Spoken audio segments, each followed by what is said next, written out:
A very good afternoon. Many thanks for staying with us here on TV 47. This is Newsfeed.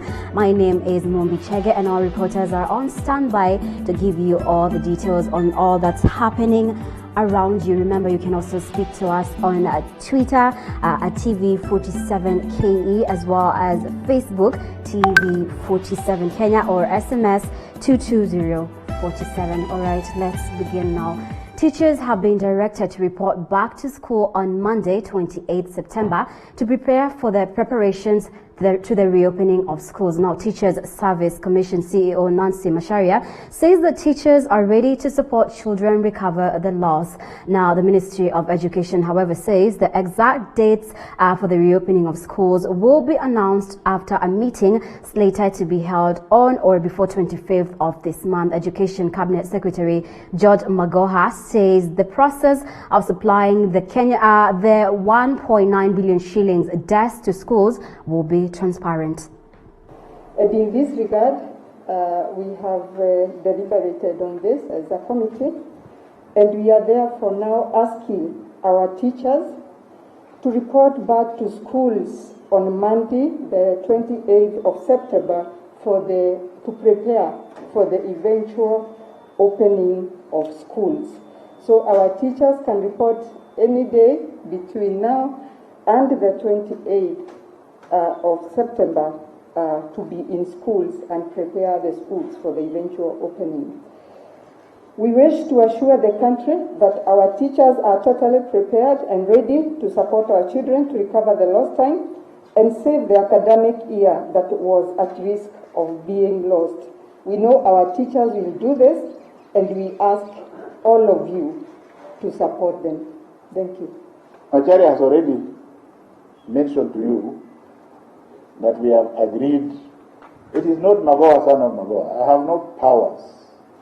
Whatever, I'm the spokesperson for these people. So what she has mentioned to you is true. We are going to say that the teachers can come latest Monday next week. And if you love your school and you live near there, that's fine. Because of the localization, if you are still far, if you arrive on Monday, it is still fine. If you arrive on the 28th as the last day, it is still fine. We want the schools to be habitable. We have been visiting them. Most of them are in very good state. Grass is uncut. Wires cleaning. There are a few schools that have been damaged. I was at Kandaria while Levelio was in Baringo, and my director of secondary was somewhere in Budalangi, and another director was somewhere in Migori. We have been to the schools that have issues. The point that you must take home is that all children who belong to those schools have been placed in other schools as we wait to deal with those schools. So let it not be a center of conversation for 10 years.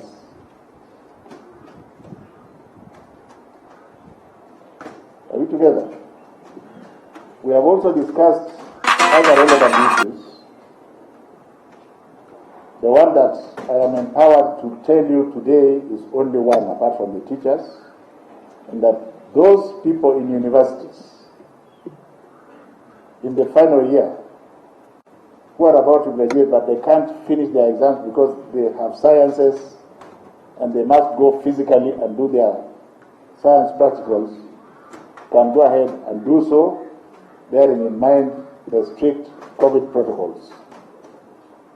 So that if you are planning to graduate in December and you want to graduate everybody, we already allowed the doctors to do so, but we are now allowing again all the science-based groups to do so. In terms of the tertiary colleges, the mid-level and tertiary colleges, we are waiting the larger stakeholders, which will be any time between today and 28th, to concur with what we have decided.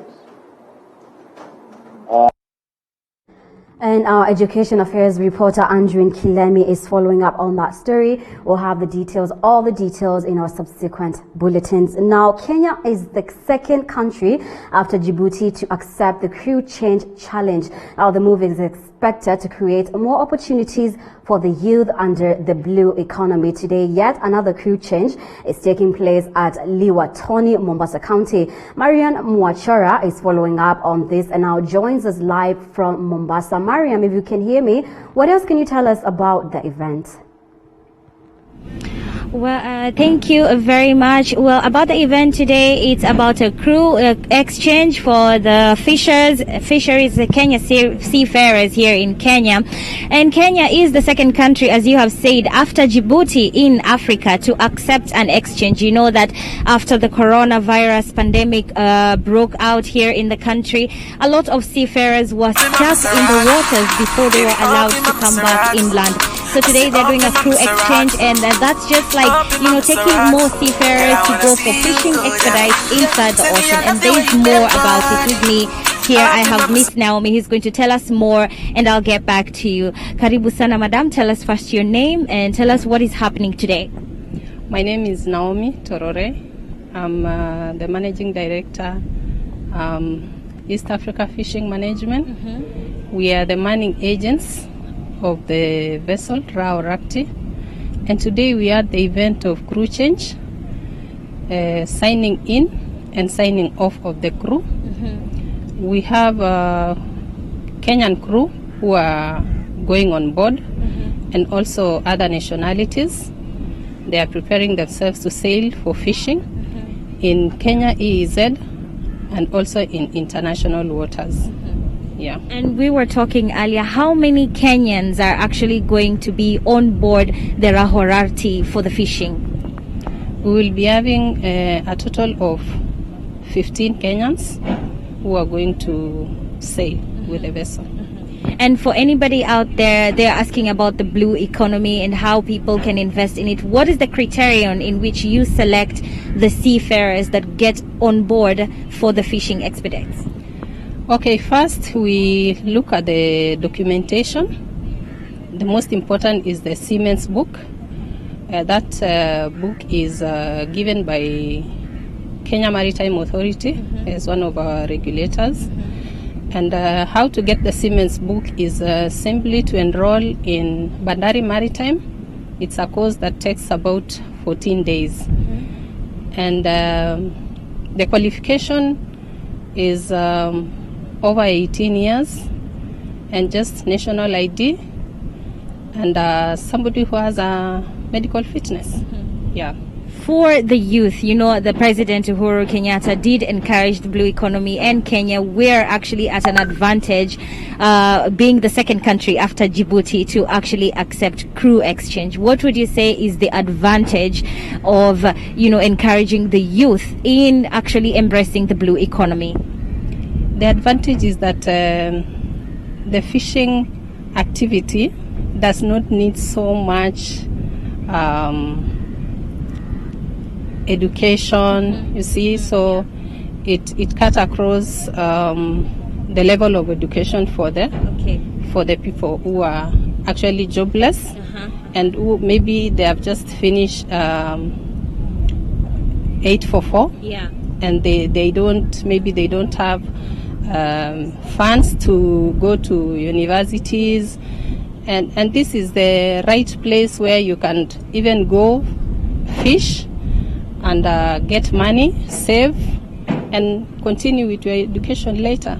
Yeah. Thank you very much. Yes, as you have heard from Naomi, she is from the East Africa Deep Fishing. She is the managing director. And as you've heard today, the Rahorarti, the ship that's actually taking the seafarers today, it's Kenyan owned and flagged. It's actually owned by a Kenyan here who is actually encouraging blue economy and encouraging the youth to embrace the blue economy. Back to you in studio. Thank you so much, Mariam, for that report from Mombasa. Now let's cross over to Kenyatta National Hospital, where nurses in that hospital are speaking or having a press conference, giving a strike notice if their grievances are not heard. Let's cross over there and listen to that. Your person is the same.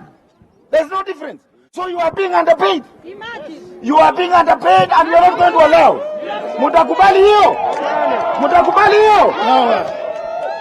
We are at the apex.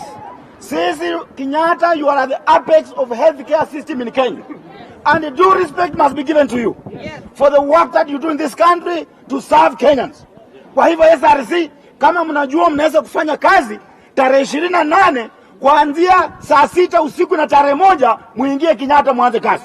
Yes. Lakini kufikia siku hiyo muwe mmetoa barua, pesa zinaingia wapi? Account. Pesa? Pesa? Sitakuwa na mengi, ni hayo tu.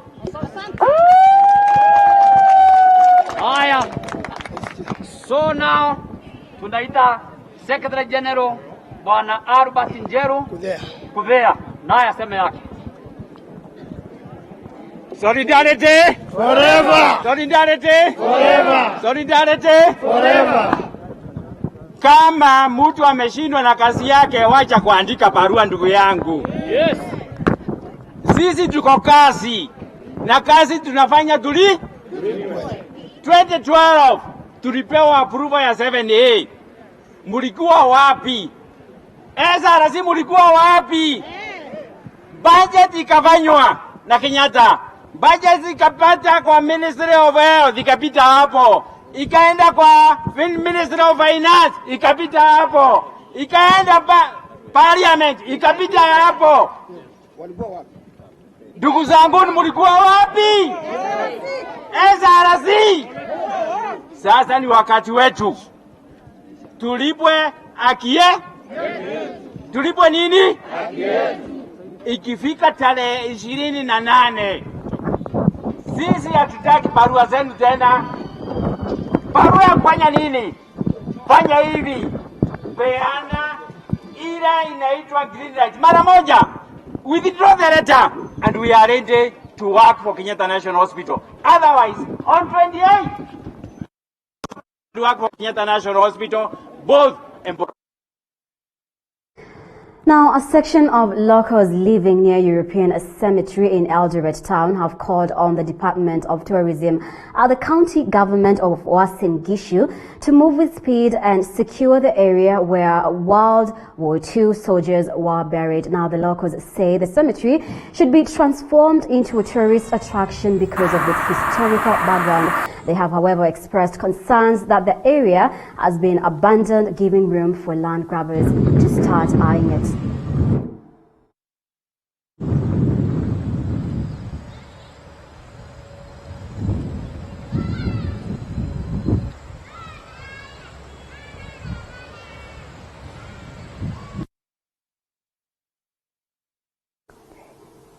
Na issue ya hapa hivi makaburini tunaangalia kwa ingekuwa vizuri sana kama ingefensiwa at least, kwa sababu wazungu wanakujanga hapa sometimes, na tunaangalia kwa like the place sipo vile for future. Ingefaa at least ndo watu wajenge kulikuwa na makaburi mahali like wajue, watoto wajue wazungu kitambo walikuanga wapi, vitu kaa hizo for historical feature. Walifanya contribution kubwa sana ndiposa town ya Eldoret ikaanza. Yale ambayo tunatazama hapa ni mambo ambayo zi mazuri. Ofisi ya tourism ama county government ya Uasin Gishu intakana wakati huu waweze kuweka perimeter fence sehemu hizi zote, sababu tunajua hapa ni historical site. Mambo mengi sana ambayo hawa watu ambao wanalala, mili ya hawa watu ambao wanalala walitekeleza ama walifanya hapa Eldoret. Tunaangalia hata makaburi zingine, zile vyuma zinavunjwa, zinaenda zikauswa. In fact tunasema hawa ambao wanalala kwa amani ama wana rest in peace, lakini hapa hakuna amani hapa. Hapa tunahitaji sehemu hii itengenezwe ikae katika njia ambayo ni nzuri, ambapo tourist wanaweza kuja ama hata familia ya hawa wazungu wanapokuwa kule ngambo wanaweza tembea hapa waangalie wapenzio ambao walilazwa hapa, na tuweze pia kama wakaaji wa Eldoret tujue historia ya hawa watu wote ambao waliweza kuaga dunia wakiwa sehemu hii ya Uasin Gishu. Now, residents of Karura, Kiambu constituency of Kiambu County are threatened to take action over the increased sale of illicit alcohol and drugs in their area. Now, the locals have faulted the administration for what they termed as sleeping on their job. Now, they have vowed to flush out all changa sellers and those allegedly selling drugs, claiming that the lives of the young generation have been threatened since the drugs are bought with ease. Unapatana na watu wakienda na huku kwa kichaka kukunywa pombe na dawa. Hawa watoto wetu sasa mpaka chang'aa inauzwa kama chai. Wanachunguza hapa kama chai, kuhook chang'aa kwa watoto wetu. Hakuna kuangalia lika, hakuna kuangalia masaa, inauzwa kila wakati. Sasa tumesema hivi kama wenyeji wa Karura. Kama pombe inauzwa hapo karibu na kwako, hata kama unauza boga, hata wewe unauza boga, tunakuhesabu wewe ni kama unauza hiyo chang'aa. Uongozi hakuna kitu inatusaidia. Chifu kwanza aondolewe. Akiondolewa mambo yetu itakuwa sawa. Hata tumefuata silages ile watoto wanadungwa nazo.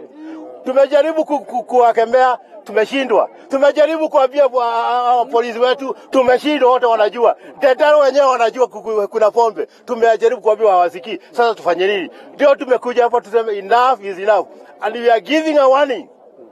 We are giving a warning. Wale watu wanauza hizo vitu. Wale watu wanauza hizo vitu, siku itafika, we shall get hold of them. And now in politics, a section of leaders from the Western region have vowed to continue with their campaign to have locals withdraw political support from ODM party leader Raila Odinga. Now the leaders are accusing Odinga of taking advantage of the Mulembe Nation vote and always neglecting the community once in a position of influence. Kwamba sasa imefika wakati lazima tujikomboe kutoka kwa minyororo ya huyu mtu anaitwa Raila Amolo Odinga. Raila akachochea, Rashidi akafanya nini? Akafutwa kazi. Na kumba alikuwa anachochea Rashidi afutwe ndiye alete Magoha, hii mtu yake ambaye anasumbua katika hii wizara ya. And on corruption matters, the 14 million shillings graft case facing embattled Nairobi Governor Mike Sonko has been pushed to the 6th to 8th next month. Now this is to allow him and 3 others accused alongside the county boss focus on another case which is ongoing. Now the second case involving a 10 million shillings is ongoing under closed door sessions.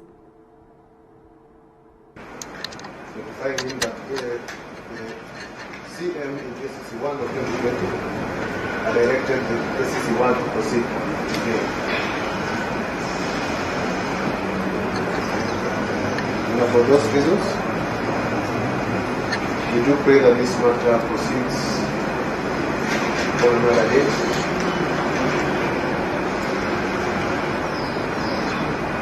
We propose the 6th of October. 6, 7 and 8 of October 2020.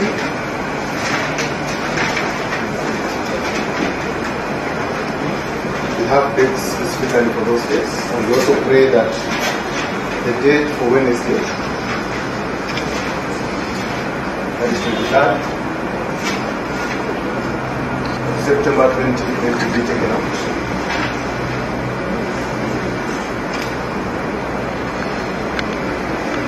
The character of KCC1 keeps changing, and this can enable us have a date for that and many events that we don't complete KCC1 either today or tomorrow.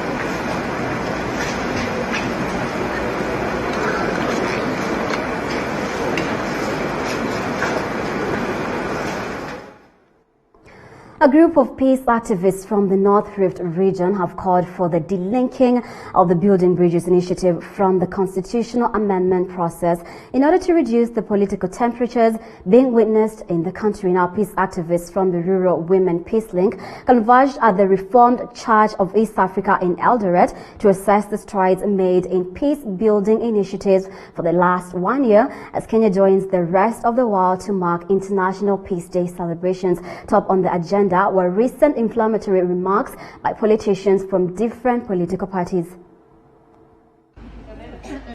We appeal to our political leaders to observe peace and avoid inflammatory remarks that will further divide communities in the region and in the country too. We urge the political leaders to tone down the political rhetoric and calm down the rising political temperatures across the country. Why don't the BBI have their agenda and drive their agenda to the ultimate call, so that we have constitutional review and amendment process just as it is? Because the question would be, what is in a name? So if you are talking about building bridges initiative, let them carry their agenda and run their race, and allow Kenyans, incorporate Kenyans to discuss about the 2010 constitutional review and amendment process, just as plain as day and night. What is happening around BBI is really dividing the country, because, you know, the issue is, where did BBI begin? It began by a talk between the former Prime Minister and President Uhuru. After that, it was political rallies around the country. What we want is a very natural constitutional amendment that brings everybody on board. And the Environment CS Keriako Tobiko has expressed his satisfaction with the efforts made so far in conserving the environment, especially the Mau Forest. Now speaking during an inspection tour at Maparasha in Kajiado Central, CS Tobiko confirmed that the weather can be fully predicted as a result of the steps taken to evacuate those living in Mau Forest illegally.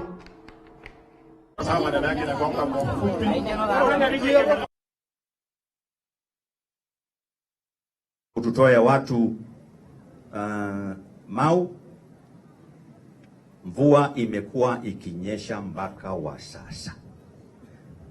Saa hii mto Amalo, mto Mara imefurika, imevunja rekodi. Hata unaona zimebeba hizo nkatata. Na Mau inapatia maji mpaka Kajiado. Nataka muanze kupanda miti. Na mimi nahakikisha siku hiyo ya mwisho kuondoka hapa, kila mpige fence hapa, kila mtu apande miche yake na uweke alama yako, na itakuwa jukumu lako kila siku kuja kuangalia. Kule Transmara, Emurua Dikir ni forest. Ilikuwa ward, Kimindet ward. Irudi ward na forest ichukue ile mali yake. Maboge. Ndayo Munyak. Let's now get to the sports news. Sadio Mane's brace sealed Liverpool's 2-0 Premier League victory